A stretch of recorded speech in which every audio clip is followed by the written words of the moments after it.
Marhaba and welcome to a very special Mondays with Manal. Today, as we wrap up Mental Health Awareness Month, we are going to talk about mental health and the workplace. The topic of mental health at work has made significant progress, yet today it is still such a challenge. And when we ask ourselves why, think about the stigma that's associated with it in various societies and cultures is predominantly the key root or factor of the challenges that we face today. Look, I'm going to not take any sides. I'm going to stay sort of neutral, and I feel that's very important for a lot of leaders. Look, even as a leader, if you do not personally believe in it, it's crucial to prioritize mental health by creating an environment that supports it and setting aside all and any personal biases.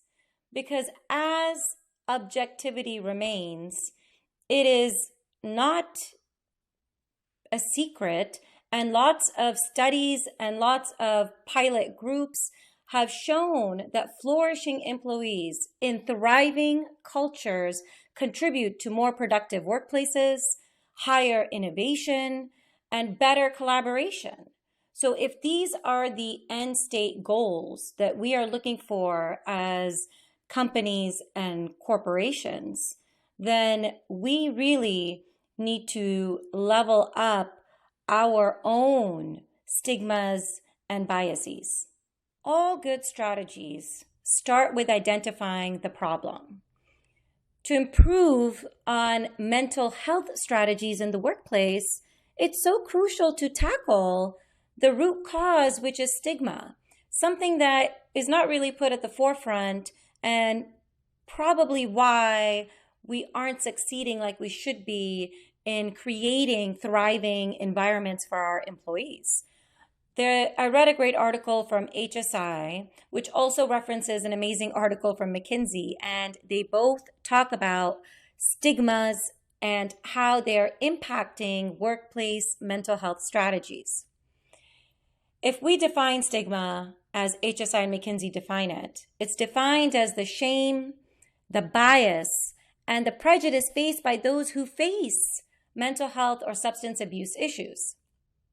Although these conditions are often related to genetics and biology, they are not treated equally or similarly to chronic illnesses.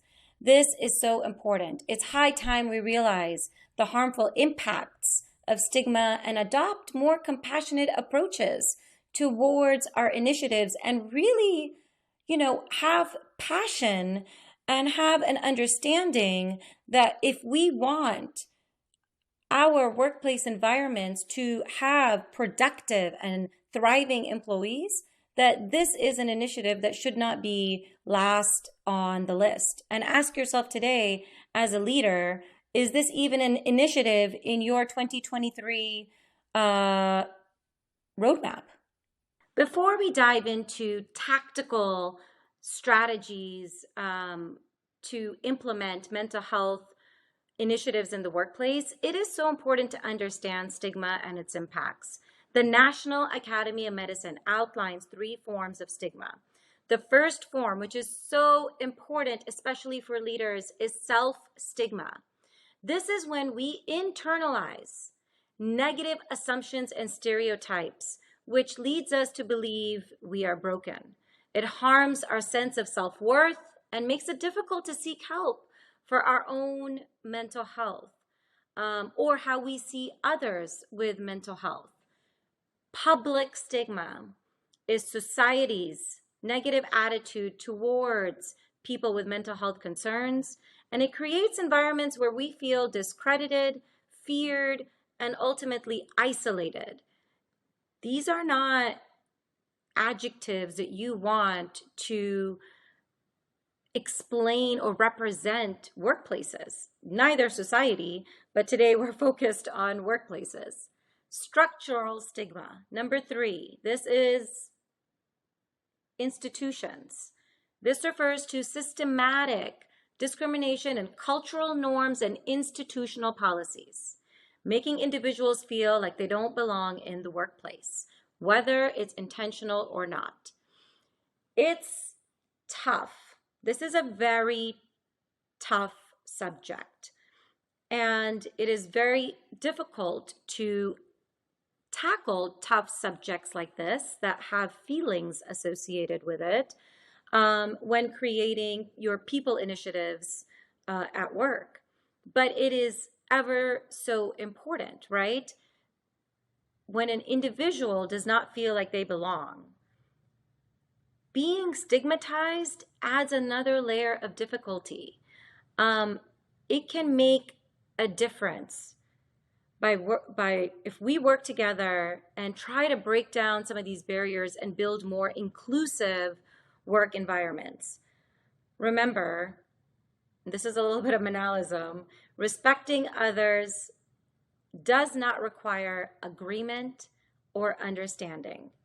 If you are leading a team, so important to keep this in mind as a critical component of high-functioning groups, so you can have long-term gains with reduced turnover and a thriving environment. We talk about this multiple times, but it is so important, especially in an age where innovation and creativity sets you apart. It's very clear that individuals are very divided on the issue of mental health. McKinsey has conducted studies, and the studies show that while most employees think that an anti-stigma campaign would be helpful, I think about 75% of them, very few employers, about 22%, have actually implemented one. Employers ranked reducing stigma as very low on their list of priorities. This is a problem. We have a big disconnect. And again, put opinions and biases and what you believe on the side. There is a disconnect. And where there is a disconnect, you have to find a solution to close this gap. It's crucial that we break down these barriers, right? So let's talk about McKinsey's three-pronged approach to helping corporations implement some strategies which really not that difficult to implement. The first, let's talk about McKinsey's three prongs. Prong number one, shift perspectives. Look, we all understand that perspectives hold great influence, right? But negative portrayals, and it's unfortunate, but negative portrayals of mental health have been out there, whether it's been absorbed through, people around you, through media, movies, shows, readings, literature. It's so important, right, to sort of help break that mold. And what's one way to break that mold? McKinsey says that it's very important to implement mental health literacy training. But why, right? The why matters. Because even though perspective is super powerful, and this is one of my big mantras, education and knowledge is even more powerful. It is the key to debunk perceptions.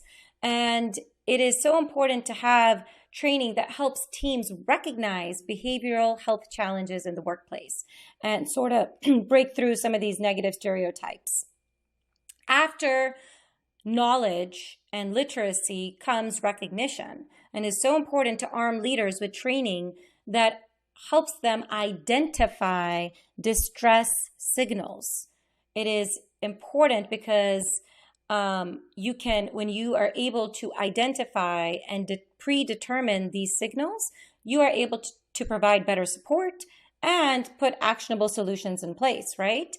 And the third sub-prong, number one, is encouraging open communication and sharing of personal stories. When you make it real, when as leaders you show vulnerability, it has a different form of admiration and acceptance and understanding. Very important for us to embrace this shift of perception. Okay, prong number two, eliminate discriminatory behavior. look, I get it. This sounds like an impossible, and you're like, how do you do this? If we look at the McKinsey survey, it states, right, that 65% of people facing mental health illnesses and 85% with substance use disorders are encountering some sort of feeling where they do not feel that they are included or that they are feeling biases or prejudice against them. This is a problem. This is a problem for in many reasons. I think number one, just from a humanity perspective, and then if you think about, how you want your employees to be productive in work, then this is important. There are three ways under this that McKinsey talks about, implementing ways to commit to using non-stigmatized language, things like crazy, addict, or any other words out there that create sort of these negative connotations. This all goes back to education, knowledge, and training being implemented. McKinsey talks about including in DEI training neurodiversity, right? Expand on training that you already have today to include behavioral health challenges, right? Very important. And then I think it's also very important to create paths or avenues where employees feel a comfort level talking to their leadership, or a channel built, a private line or a helpline to help them speak without having this fear of retribution. And these are things that can be implemented super easily and doesn't cost any money. Solution number 3 by McKinsey is to treat mental and physical health equally. And how do you do this, right? Well, one, I like this approach, communication of your commitment, making sure that the benefits that are provided to employees cover both mental and physical health, and there's communication around it, right? So it is clear that the company provided healthcare plans cover both behavioral health services as well, right? It's so important. And as well as ensuring, just like in number 2, this sort of overlaps a little bit, but creating avenues where there are paths for employees to freely speak and get the help that they're needing, right? Making mental health initiatives a priority. If McKinsey's survey says that only 39% of organizations have appointed an executive level leader responsible for overseeing behavioral health, then there's a problem. We have a general problem. Put it in people initiatives. Talk about it as a key people initiative. Have an executive, a leader, sponsor this initiative to show that there is, a commitment to put both physical and mental health at the forefront equally. I think these are really good strategies to implement. They're not very difficult to implement. And, these are small steps that we can take today to help make an impact and create a better environment for our employees. I know this is not easy for individuals going through it, and very difficult to try to create an environment where you are helping your employees understand and feel that you are there and committed to mental health. My pick of the week is really my recognition of the week, and I truly want to recognize a very courageous and brave leader and CEO out there. If you did not catch the PowerUp with Manal podcast episode from Thursday, I have it linked below. Go to the show page and listen to CEO Ashik Kaku talk about his own personal journey when it comes to mental health. We cannot thank Ashik enough for being open and truly being such an admirable leader. Thank you again, Ashik, for wearing your vulnerability out on camera and really defining what a leader should be. Thank you from myself and the entire PowerUp and Market Scale team. You see, stigma and biases exist because it is very difficult to be or have the courage to break free from judgment. That is a little bit of Manalism. My favorite quote that I'm going to read you today from one of my favorite philosophers ever. Why do you stay in prison when the door is so wide open? Rumi. My friends, let's walk into this week being a little more mindful, a bit more thoughtful, opening our hearts and our minds with understanding and compassion. Cheers.